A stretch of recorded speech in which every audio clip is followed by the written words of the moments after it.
You may have heard me say before that I believe Hades was the most interesting Olympian, but he might have also been the richest Olympian too. But how could this be?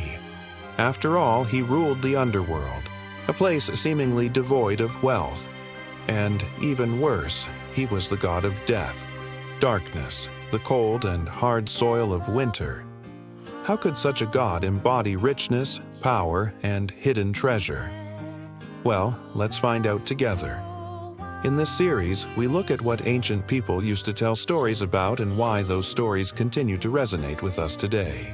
This is the story of Hades, the god of the dead, who was also surprisingly rich. Now, it might seem strange that someone who spent so much time with the dead would be considered the god of riches. After all, when we think of wealth, we tend to think of things like gold coins and banks and financial markets, none of which really have anything to do with death. But this is where the ancient Greeks had a different perspective than we do today. For them, Hades was the god of death, yes, but also of everything that lay beneath the surface of the earth, which back in those days included a lot of things that we now associate with wealth. I mean, back then, they didn't have fancy mining companies or oil executives or stock traders to extract precious metals from the ground or fish in the seas or farms to grow food. No, back then, if you wanted gold or silver or gems or fertile land to farm, you went straight to the source, the earth itself. And who was the supreme lord of the earth? Hades. He owned everything that lay beneath the ground, every shiny mineral and precious jewel and hidden vein of gold. In fact, everything good that grew out of the ground was thanks to Hades. If he allowed it, you could bury a seed in the soil and hope for a bountiful harvest come fall. If he didn't allow it, you might end up with nothing but dust. Hades controlled the fertility of the earth just as surely as he controlled its minerals, gems, and precious metals. And because of this, he was known by many names. In Homeric hymn number 2 to Hades, he is called Pluto, which means wealth. In fact, Plutarch says that he chose this name for himself, recognizing his own power over the earth's riches. One of the reasons the ancients associated Hades with wealth is because of his habit of taking things that mortals valued most and turning them into something else. For example, there's the famous story of Persephone, the daughter of Demeter, who was abducted by Hades and taken down to the underworld. Persephone happened to be the most beautiful maiden on earth, and her mother, Demeter, kept her hidden away in a cave to protect her from unwanted suitors. So when Hades swooped in and snatched her away, it seemed like a terrible tragedy, right? Wrong. According to some accounts, Demeter was actually furious with her daughter for letting herself be kidnapped, and she punished the whole human race for the injustice. Winter arrived and crops withered and people starved. That is, of course, until Hades revealed that Persephone had actually agreed to marry him, and he was only testing her to see if she was as devoted to him as he was to her. Once her mother learned this, she was furious with herself for punishing innocent people, and the seasons returned to normal. Hades didn't take Persephone away out of selfishness or greed. He needed her to be his queen so that he could rule the underworld properly. And by taking her away and making her his wife, he made her immortal. She was no longer subject to the cycles of birth, death, and rebirth, and she became the queen of the underworld for all eternity. Another example of Hades' desire to bring order to chaos can be seen in his relationship with the Titan Cronus. When Zeus, Hades, and Poseidon freed themselves from their prison inside their father's stomach, Cronus was so embarrassed about what he'd done that he tried to hide from his sons. But Hades found him and tricked him into drinking a magic potion that restored Cronus' sanity. Now, you might think that Hades did this out of revenge, but once again, that's not the case. By restoring Cronus' sanity, Hades brought order to his father's mind. He helped him break free from the tyranny of his own foolish desires. And by doing so, he ensured that the Titans would never try to overthrow the gods again. So, as you can see, Hades wasn't motivated by selfish desires. He didn't hoard wealth for its own sake.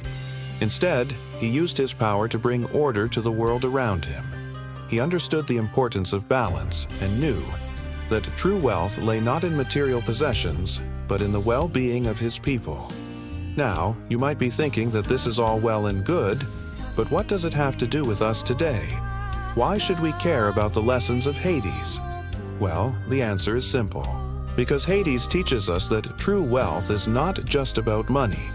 It's about balance, order, and understanding the world around us. He shows us that the things we value most, like our relationships and our sanity, are often hidden beneath the surface of our lives. And it's only when we dive deep into the unknown that we uncover their true worth. Let's take, for example, the ancient Greeks' belief that the earth provided everything good that humans needed to survive. They didn't realize that minerals and metals were formed by geological processes beneath the Earth's surface, nor did they know that fertile soil was created by the decomposition of organic matter. But they did know that without the Earth, they couldn't grow food or build shelter or create tools. So they revered the Earth as a source of life and abundance, personifying it as a goddess named Gaia.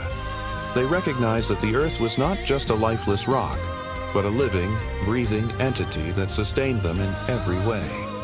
This belief led them to develop a deep sense of respect for the natural world, and they understood that their survival depended on their ability to live in harmony with it.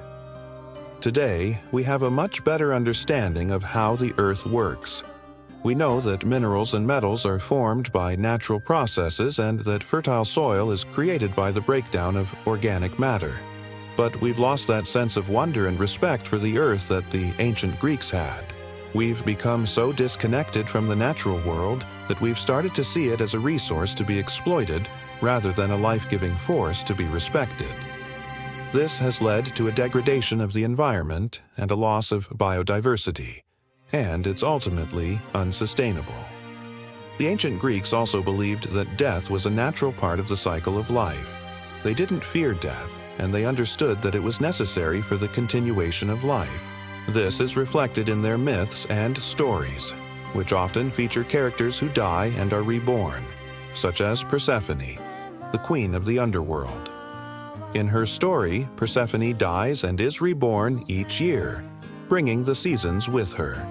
This myth symbolizes the cyclical nature of life and death and the importance of accepting both as part of the human experience. The ancient Greeks also believed that death was not the end, but a transition to another realm of existence. They believed that after death the soul would travel to the underworld, where it would be judged by Hades and then assigned to a particular realm. Those who had lived good lives were sent to Elysium, a place of peace and happiness, while those who had lived bad lives were sent to Tartarus, a place of punishment and torment. Today, we've lost that sense of perspective on death. We fear death, and we avoid talking about it or thinking about it. We see death as a tragedy, something to be avoided at all costs. But death is a natural part of life, and it's something that we should embrace, not fear. When we try to deny death or avoid thinking about it, we're only causing ourselves more suffering. Instead, we should learn from the ancient Greeks and find ways to honor death and those who have died. We should celebrate the life that they lived and the impact that they had on the world.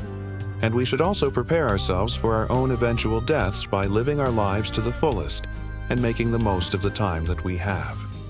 So the next time you think about death, don't fear it. Embrace it and remember that it's just another chapter in the story of your life. Now, I know what you're probably thinking.